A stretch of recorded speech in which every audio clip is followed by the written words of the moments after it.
E aí, galera, como é que tá, concurseiros? Eu sou o professor Miguel Palmeira, professor de matemática aqui do PhD Cursos. Hoje a gente está começando com a nossa aula 1, tá? Para carreiras policiais, para também PM em Alagoas, beleza?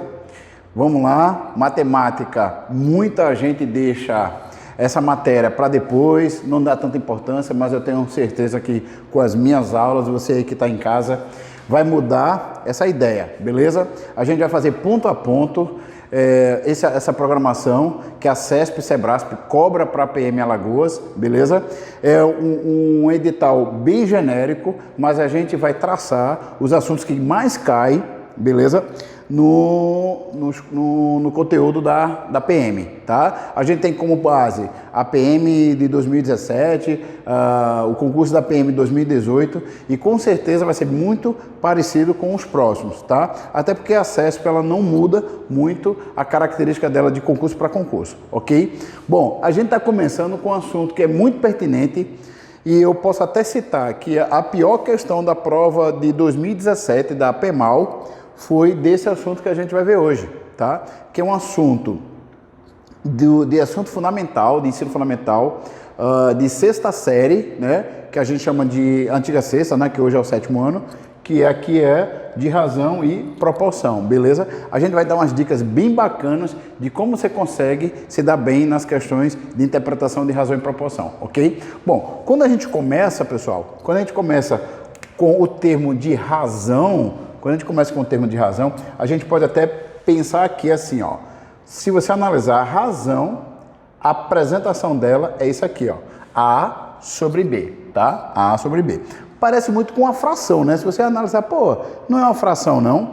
Não, ela é uma razão e a gente depois vai ver a diferença deles dois, tá? Esse nome aqui a gente chama de antecedente.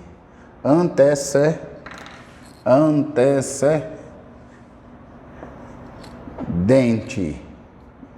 E esse aqui é o consequente. Com certeza aí você vai ver no teu PDF aí na tua apostila, tá? Que já está disponibilizado aí no site. Você vai ver logo esse assunto de cara, tá? De razão e proporção. Você acompanha aí na parte teórica. Antecedente e consequente, ok? Bom, como é que a gente poderia exemplificar esse estudo da razão? Primeiro, quando a gente fala razão ou relação, a gente sempre trata de um fator com outro. É relacionado com um valor, é relacionado com outro valor, tá? Mais ou menos isso aqui, ó. Eu vou dar um exemplo, tá? Por exemplo aqui, eu sempre cito isso em algumas aulas minhas presenciais, lá, até no próprio curso PhD, na nossa unidade presencial, eu falo muito esse exemplo que é muito utilizado no IBGE, tá? Instituto Brasileiro de Geografia e Estatística.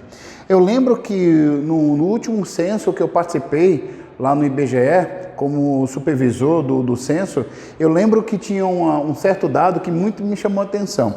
Lá ele falou que em BH, em Belo Horizonte, capital de Minas, existia um homem, se liga aí, ó, um homem para cada 8 mulheres. E aí, a galera masculina, é uma cidade boa ou não é para se morar, né? Olha só, um homem para cada 8 mulheres. Como é que eles fizeram esse cálculo? Como é que foi chegado a esse cálculo lá, a gente lá do IBGE? Na verdade, eu vou botar aqui um valor hipotético, tá? Até porque eu não lembro o valor exato, mas seria mais ou menos isso, ó. Imagine que foi contabilizado 100 mil homens e 800 mil mulheres. Aí eu pergunto, qual a razão ou qual a relação em BH, em Belo Horizonte, lá em Minas, de homens e mulheres? Qual foi a relação entre um e outro? Quando ele fala relação, aí eu já faço isso aqui, ó. Eu já coloco isso aqui e eu vou cortar os zeros aqui, ó. Pá. Aí ficou aqui 1 para 8. Ou, tá? 1 para 8. Ou simplesmente 1 para 8. O que a gente pode relacionar? Que é um homem para cada 8 mulheres. Você vê que esse para é exatamente esse tracinho aqui, ó. Quando vem esse termo para, é essa relação que ele dá. do antecedente com o consequente, que a gente fala na fração que seria o numerador e o denominador, sendo que a gente não trata com esses termos aqui, tá? Então aqui ficou 1/8 e não 1/8. Tá claro isso? Isso a gente chama de razão, tá? Bom, a gente poderia ver um exemplo clássico aqui, ó. Presta atenção, que eu gosto muito desse exemplo. Veja só, tinha um determinado rebanho, tá? Num determinado rebanho, isso aqui foi uma questão de concurso, eram 520 animais. Desses 520 animais, 60 não foram vacinados. Dos vacinados,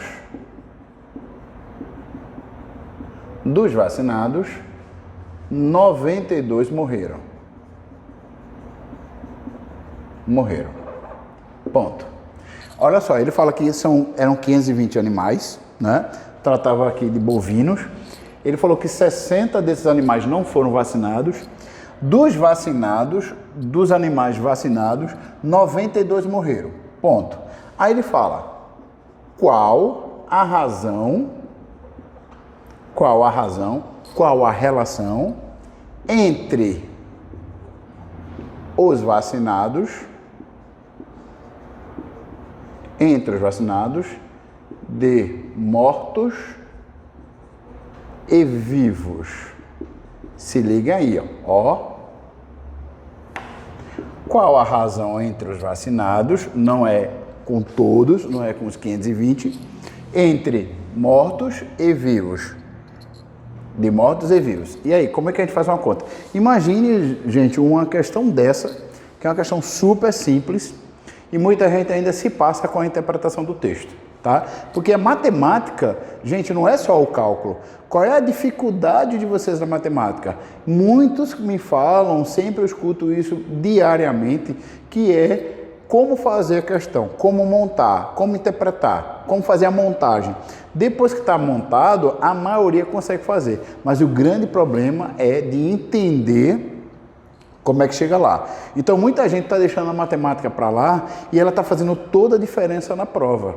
Então, são 10 questões, são 8 questões, são 6 questões, são 5, não importa. O importante é que a gente possa fazer uma boa prova e contar positivamente com a própria matemática, que faz tanta diferença. Por quê? Porque a maioria não faz bem. Então, quem faz bem a prova tá na frente. É nadar contra a correnteza, gente. Enquanto está todo mundo vindo para cá, você vai ao contrário. Ou seja, estude, não despreze essa matéria. Pode ter certeza, você vai se dar bem num concurso como um todo. Então, deixa eu apagar aqui para a gente puxar esse cálculo para cá. Então, olha só, ele falou que são 520 animais, tá? São 520 animais. Imagine que são 520 bois. Eram 520. Vamos lá aqui para o cálculo. Olha só, presta atenção na interpretação. Eram 520 no total. 60 não foram vacinados. Se 60 não for vacinado, o que é que você vai fazer? Você vai tirar esses 60. Compreende? Que você subtrai, porque você vai calcular os que foram vacinados. Então, isso aqui não foram vacinados. Tirando os 60 que não foi vacinado, vai ficar quanto? 460. Esses foram vacinados. Gente, o que aconteceu com os vacinados? Aconteceu algum evento? Aconteceu. A questão disse que dos vacinados, 92 morreram. Então, o que você vai fazer? Você vai subtrair os 92. Os 92 morreram. Então, 460 menos 92, 2 para 10, 8, vai 1, 10... 6, vai 1, 3. 368 ficaram vivos. Isso entre os vacinados. Aí vem para o questionamento. Qual a razão entre os vacinados de mortos e vivos? Ele quer a razão entre mortos e vivos, entre os vacinados. Quem não foi vacinado, está fora. A gente não contabiliza. Bom, 92 sobre 368. Na prova, e muito provavelmente nas provas que vocês vão fazer, possivelmente vocês não vão encontrar frações, ou melhor, razões assim. com números grandes, porque possivelmente eles vão ser simplificados. Muita gente consegue simplificar assim, ó, por 2, por 2, por 2, por 2, fica simplificando de 2 em 2, sendo que você pode, se vocês analisarem, geralmente, isso aqui é uma dica que eu vou dar como concurseiro, geralmente esse valor aqui de baixo, o consequente, ele é divisível pelo antecedente. Não é regra, mas às vezes acontece isso, tá? Então, você consegue dividir isso por isso. Na dúvida, vocês podem ir dividindo por 2, por 4, por aquilo que você sente confortável. Tá, eu vou dividir isso aqui por, deixa eu colocar aqui 92, 368. Vou dividir aqui por 92, vou dividir aqui por 92. Então, aqui vai ficar 1, 368 por 92 dá 4. Você vê que 36 por 9 dá 4, 8 por 2 dá 4 também. Então, a resposta que estava lá no gabarito, 1 para 4. Aí o que acontece? Muitas provas, muitos elaboradores prosseguem com a resposta. Porque ele fala assim, ó, ele vai perguntar qual foi a taxa de mortalidade.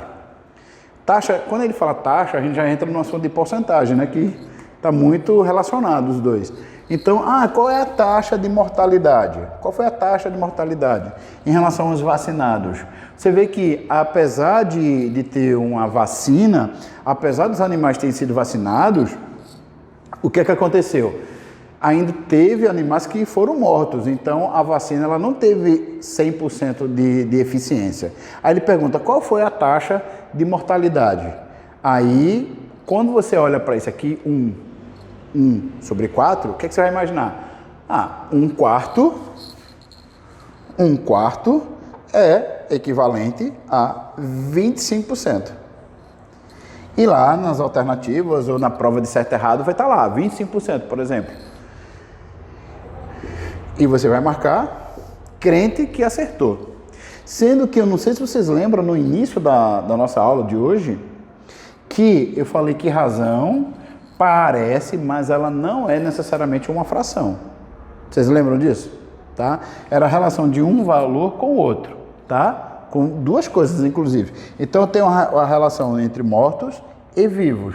Então, o que a gente vai analisar? Bom, então isso aqui está errado? Está errado, sim. Sabe por quê? Porque a gente faz a relação assim, gente. Ó, pega o feedback da questão agora. Eu tenho aqui 1 para 4. Não 1/4. Então, quando você vai fazer uma porcentagem, você vai somar os valores do antecedente com o consequente. Então, não seria 4 o todo, e sim 5. Então, 5 seria os 100%, e 1 que morreu seria o X. Então, o X seria 100 vezes 1, 100, dividido por 5, que dá 20%. Entendeu? Então, a diferença da razão para a fração é que você não chama de 1/4. Na razão, eu tenho um morto para cada 4 vivos. Ou seja, você aqui tem 5 animais. Os 5 animais é o 100%. Um que morreu é X. Então, essa aqui é a taxa de mortalidade. Ou seja, para cada 5 animais, lembrando que você vai somar 1 e o 4, 1 morre. 1 no universo de 5 dá 20%, que é 1/5 do valor, tá? Então, por isso que a gente não chama 1/4. Isso cai bastante, muita gente ainda consegue ainda errar essa questão que por a falta de um conhecimento, beleza? Então, razão e fração são bem diferentes. Agora esse valor de baixo de uma razão pode ser um valor total? Pode. É raro, mas pode ser um valor total. Mas geralmente ele tem um valor parcial com um valor parcial, tá? Se a gente lembrar no início, eu falei aqui que lá em BH, Minas, eu disse que a razão entre homens e mulheres era de um homem para cada 8 mulheres. Então, o que acontece? Aqui não é 1/8, é 1 para 8. 1 para 8. Se você quiser saber a porcentagem de homens, você teria que fazer assim, ó. 9, presta atenção aqui, ó. 9, a soma, equivale a 100%. 9 equivale a 100%. 1 uma unidade, que é o homem, equivale a x. Então, você teria que fazer 100 dividido por 9, ok? E não 1/8, beleza? Aí daria aqui a porcentagem, tá? Aqui deve dar aqui 11,11, alguma coisa desse tipo, beleza? Nesse aqui? Exatamente. Beleza, gente? Então, aqui a gente tem o assunto de razão, beleza? Que é o início de tudo, tá? Lembrando uma coisa que é muito utilizado para a gente encerrar essa introdução de razão. Deixa eu apagar aqui. Não sei se vocês sempre vê. Deixa eu apagar aqui, deixa eu dar uma limpada, legal.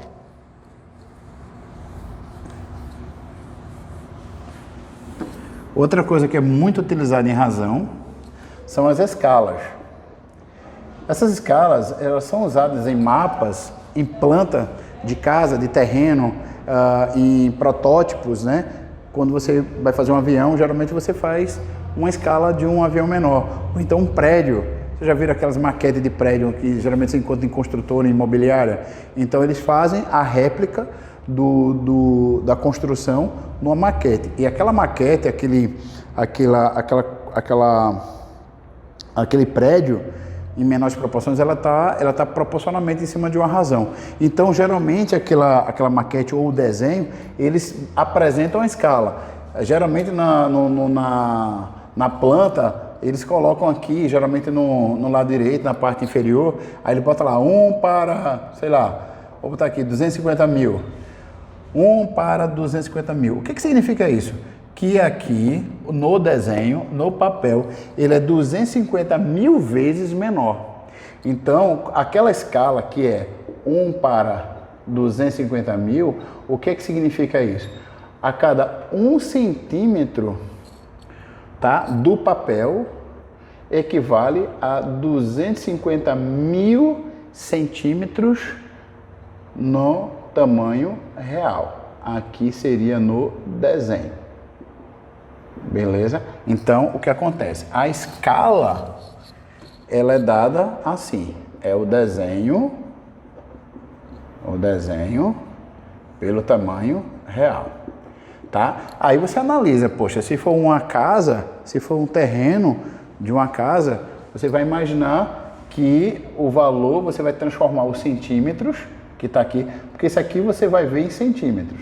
Mas aí você transforma os centímetros, isso se for uma planta, você vai transformar os centímetros para metros. Se for um mapa, você vai transformar os centímetros para quilômetros, né? Aí você vai usar essa proporcionalidade. A gente, nas questões, a gente vai ver como utilizar isso aqui, beleza? Essa é a nossa aula 1 de razão. Vamos ter a questão dos exercícios, mas aí daqui a pouco vocês podem ver aí no programa de vocês que vai ter a aula 2 com proporção, beleza? Aí a gente vai juntar razão e o estudo das proporções para a gente fazer as questões. A teoria das questões já que seria a aula 3 de resolução de questões, beleza? Então, fiquem aí, estudem, dêem uma olhada no PDF, já podem engatar aí com a aula 2, tá logo em seguida, pode dar uma olhada aí embaixo aí no teu estudo aí, no teu PC, que tem a aula 2 com proporção. Já pega direto aí, para quando fazer os exercícios da nossa aula 3, você já está com bastante teoria, com bastante embasado, beleza? Bons estudos e até a aula 2. Valeu!